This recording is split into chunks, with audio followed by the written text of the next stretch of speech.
नमस्कार. ओंकार क्लासेसच्या तासगावच्या बॅचच्या सर्व विद्यार्थ्यांचं क्रॉपच्या या व्हिडिओमध्ये स्वागत आहे. काल आपण ट्रॅडिशनल क्रॉपमध्ये पहिला क्रॉप फीट कंप्लीट केला आणि दुसऱ्या क्रॉपला पॅडीला सुरुवात केली.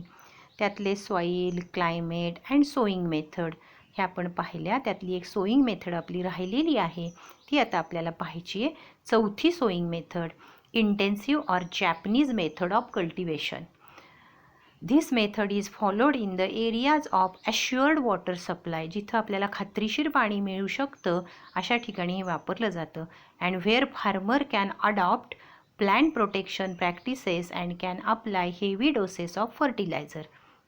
या ठिकाणी फार्मर प्लांट प्रोटेक्शन प्रॅक्टिसेस म्हणजे काय, पिकांचं संरक्षण करू शकतात आणि जास्त डोसमध्ये फर्टिलायझर देऊ शकतात फॉर इंड्युसिंग क्रॉप प्रोडक्शन, ज्याच्यामुळे पिकाचं उत्पादन जास्त होतं. The following are the specific features of this method. याचे काही कॅरेक्टर्स आहेत. पहिलं, seedlings are grown in raised beds. Raised bed म्हणजे गादी वाफ्यावरती रोपं तयार केली जातात.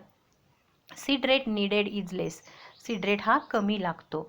The crop is manured heavily. भरपूर खत त्याला दिलं जातं.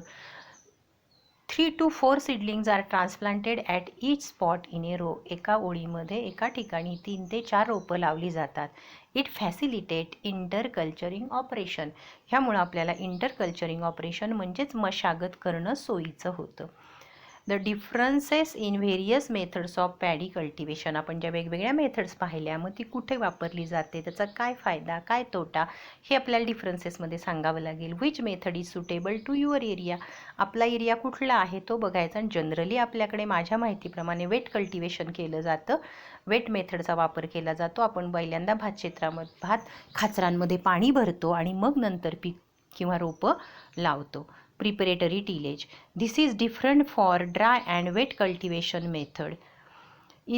म्हणजे ड्राय कल्टिवेशन मेथडमध्ये आणि वेट कल्टिवेशन मेथडमध्ये आपल्याला प्रिपरेटरी टिलेज वेगळं करावं लागतं, म्हणजे पूर्व मशागत. In dry management system, land is prepared in the same manner as for other cereal crop. ड्रायसाठी आपण नेहमीप्रमाणे शेतजमीन तयार करतो. In wet system, land is flooded. Flooded म्हणजे पाणी सोडतात भरपूर. And prepared in submerged soil म्हणजे पाणी थांबलेलं असतं, तिथे मातीत बुडालेले असतं, पाण्यात पाणी आणि माती. In both system, the chief cultural practices are summer ploughing after the receipt of rain म्हणजे पाऊस पडल्यानंतर. अँड रिपीटेड हॅरोईंग म्हणजे पहिल्यांदा प्लॉईंग करतात आणि पुन्हा पुन्हा हॅरोईंग करतात. Compost or FYM is added before last harrowing. Last harrowing पूर्वी आपण कंपोस्ट किंवा FYM देतो. Perfect levelling is essential in both system. आणि दोन्ही सिस्टीममध्ये आपल्याला लेवलिंग करणं गरजेचं असतं. Season and time. The main cropping season in India are as stated below. पहिल्यांदा आहे सीझन, त्याला ऑस म्हणतात किंवा ऑटम पॅडी मे टू जूनमध्ये पेरणी करतो. अमन ऑर विंटर पॅडी जुलै ऑगस्टमध्ये आपण पेरणी करतो.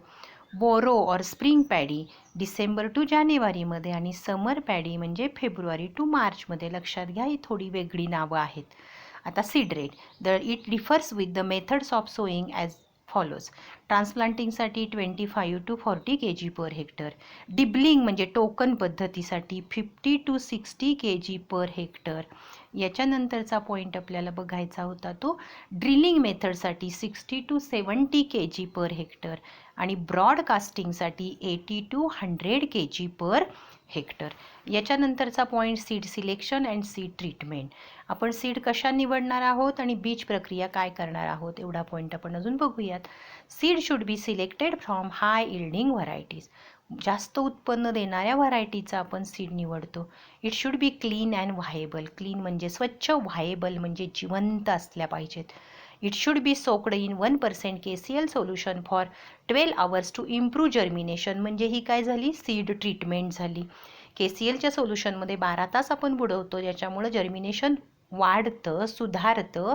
आणि व्हिगर पोटेन्शियल, व्हिगर म्हणजे जोमदारपणा. The seed is also treated with 3% brine solution followed by treatment with solution of क्युप्रेसन.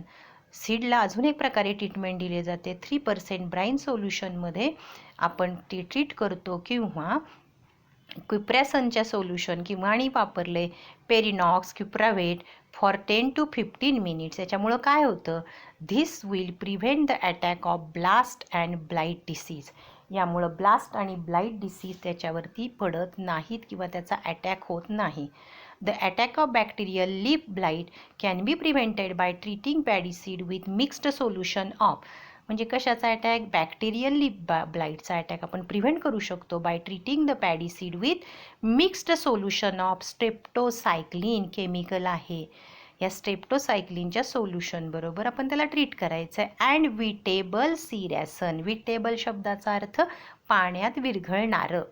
Followed by hot water treatment, आणि ही ट्रीटमेंट दिल्यानंतर पुन्हा हॉट वॉटर ट्रीटमेंट द्यायची at 52 degree Celsius to 54 degree Celsius for half an hour. म्हणजे 52 ते 54 degree सेल्सिअसचं temperature आपण half an आवरसाठी विटेबल सिरियासनची ट्रीटमेंट दिल्यानंतर त्याला द्यायची आहे. त्याला हॉट वॉटर ट्रीटमेंट असं म्हटलेलं आहे. आत्ता आपण इथं थांबूया. थँक्यू.